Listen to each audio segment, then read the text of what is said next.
The decision has been made. I just received a phone call from Mauricio Pochettino, head coach of the U.S. national team.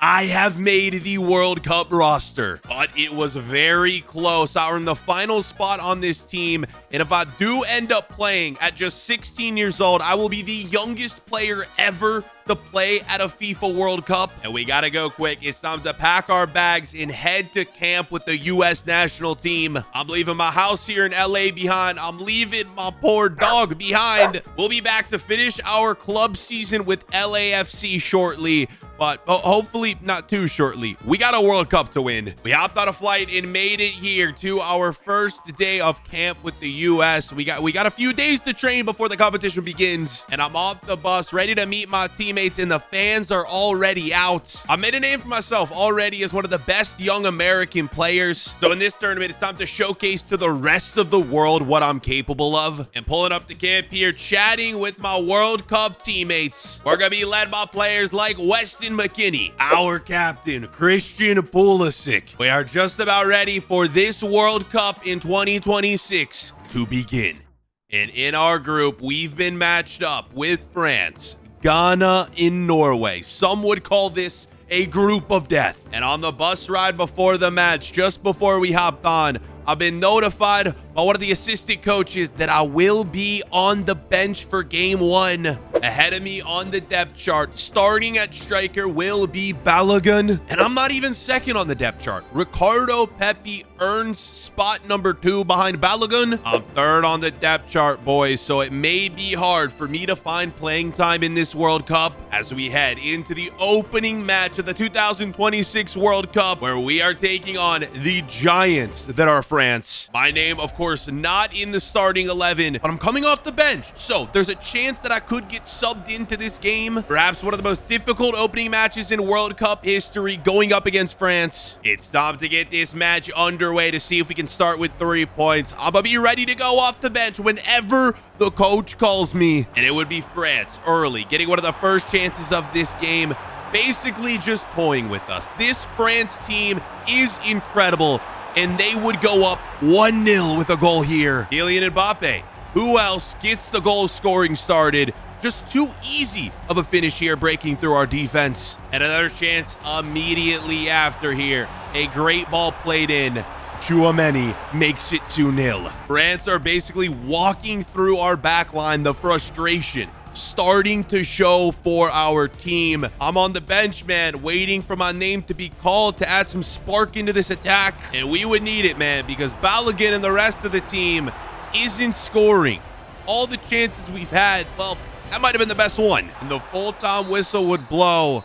We did not get the play, and the USA loses 2-0 to France. Game 2 of the World Cup group stage would be next, and we're taking on Norway. A game that we almost need to win. We're bottom of the group right now. Ghana with 1 point, Norway with 1, France with 3. Tensions very high in this warm-up session. We all know what must be done out here. And guess what? I'm not starting again. The team and manager have gone for Pepi up front. I'm coming off the bench yet again. Maybe I'll actually get to see the field this match. Going up against Norway in Erling Haaland, things will be difficult. The match is underway, and the first chance falls to Norway. An attack from them. Erling Haaland flying down the wing on the inside, playing a ball in, and Norway goes in front 1-0. Trying to keep my composure and emotions in check on the sideline, even though I'm frustrated, I'm upset. The fact that I'm not playing, along with the fact that we are just getting dominated out here in the World Cup, in our home country. In the strikers that the USA are going for, Pepi in, he can't score. At this point, it should be a matter of time before I get subbed in. But our first serious chance would come, and who else but Captain America, Christian Pulisic, to score the first goal at the World Cup for the USA. He makes it 1-0. Our captain is the only one who seems to be able to get anything going out on the pitch. A goal that equalizes the match and could save our chances of going through in the 90th minute, though. Norway, a chance to win it, and our keeper, Turner, saves this World Cup for us. The match ends. I don't play. We do get 1 point, though, which keeps our World Cup hopes alive. With one match remaining, we're bottom of the table, but a win versus Ghana, and it could put us through. The real question is, will I play? In my hotel room after that match, and I'm upset. I'm sad. I'm disappointed. This was supposed to be my chance to help my country win the World Cup, and they're not even playing me. Even though the fans are calling for me to start, everyone wants to see me make my debut, except for the manager, I guess. To come all this way and not be able to help my team perform, it sucks. With one game left in the group and still a chance for us to make it out, I'm trying to hang on to some hope, but it's starting to fade.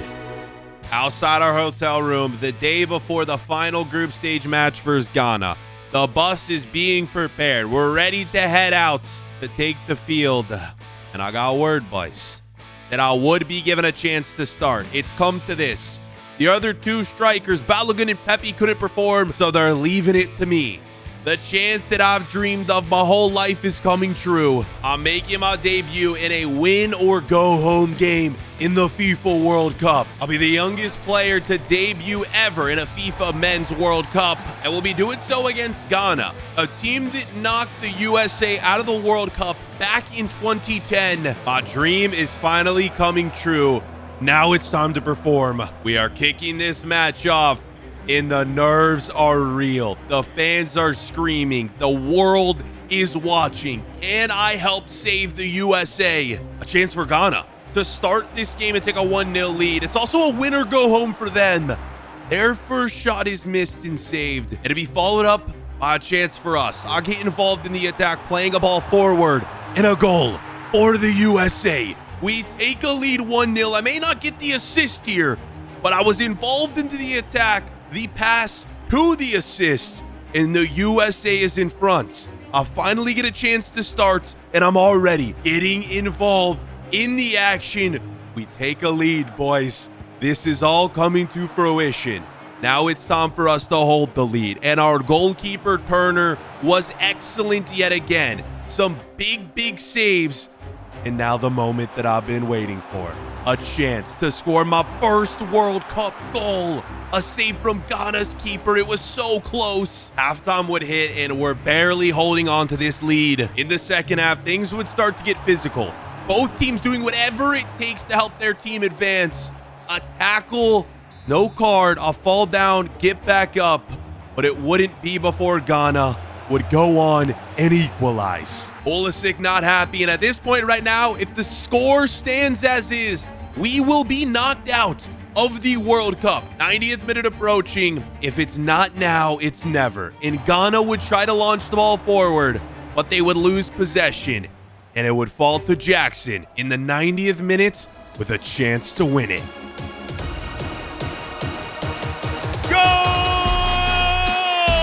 Jackson, the 16-year-old, unbelievable. The USA is through to the knockouts. No doubt, the biggest goal of my young career. It puts the US through to the knockout rounds. What a finish. We've done it. The USA have won and will be advancing out of the group. Absolutely unbelievable. I'll finally get the starts, and I'll come through. I perform. We go through seconds, and our matchup in the round of 32 will be against Spain.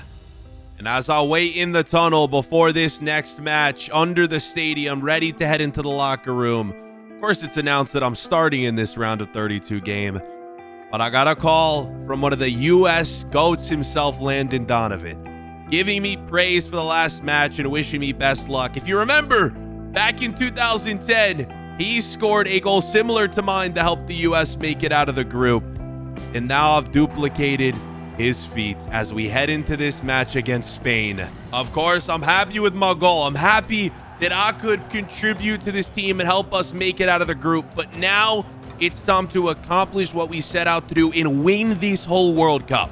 And yes, it's the round of 32 because this new format sees 32 teams making it out of the group, so it's going to be an even longer track to win a World Cup. It's time to kick this match off, and we'd start with a chance. We're up against Spain. We're up against Lamine Yamal. I'm going for it here, giving it to Pulisic. who hits it with his head. He can't score. That dynamic duo is going to have to perform if we want to win. And a chance for us to take the lead. This one would go in. And who else but Jackson again? Yes, we score our second goal of this World Cup. We get knocked down, but it doesn't matter. No matter what happens, if we win this World Cup or not, I think I've proved to the world that I'm a player that's going to be around for a while. I think teams in Europe are watching saying, this is a guy we want on our radar, especially doing this against Spain. You bet Barcelona, Real Madrid are watching this game and thinking, we might want to sign this young American. First half would continue, though, and Turner keeping us in. Loads of chances for Spain and some mistakes from us here. A turnover, which leads to Spain's first goal. They're back in this. It is a chip over Turner's head, and it's now level. 1-1, another winner-go-home game. This first half would be wild, though. The goals would not be done. I'll grab a second. A brace against Spain. A quick turn and a very quick finish. Look at this. Maybe one of the best goals of my career so far. Into the top corner. 2-1. Back in front. The celebration. But it would not last for long. Into the second half. Spain equalizes yet again. The frustration continues. Our defense this World Cup has been horrific. I'm doing everything I can, but we can't defend whatsoever. Spain again. This is an attack that needs to be stopped or we could be in trouble. Late into the second half, from outside the box, a rip and a goal. And I don't think this is one that we're going to be able to come back from. The celebration from Spain and their fans, they know that they're most likely going to be moving on. And in garbage time, another goal. 4-2. Spain. Lamine Yamal is the one that scores it. A final whistle would blow. The USA have been knocked out of the 2026 World Cup. And arriving home finally after the World Cup ends, disappointed, but happy with my performance. We gave our heart on that pitch, and I'm only 16 years old, so this is just the start of my international career. We'll be back, no doubt. And a nice surprise when I get home, my grandparents, and of course my dog waiting for me. A perfect way to end what was a very long few weeks. We got a little bit of time to rest up before we head back out to work with our club team, LAFC, and let the rest of our career continue. Coming up on the FC26 Mob Player, we're meeting with our agent to discuss our future. Now, we'll be ending our current season here in MLS, but my agent has let me know that there are loads of clubs around the world wanting my signature, wanting me to sign for them. So you guys need to let me know in the comments, which club do you want to see Joey Jackson play for next? New episodes of the Mob Player every week. Make sure you guys subscribe. We'll see you for the next one.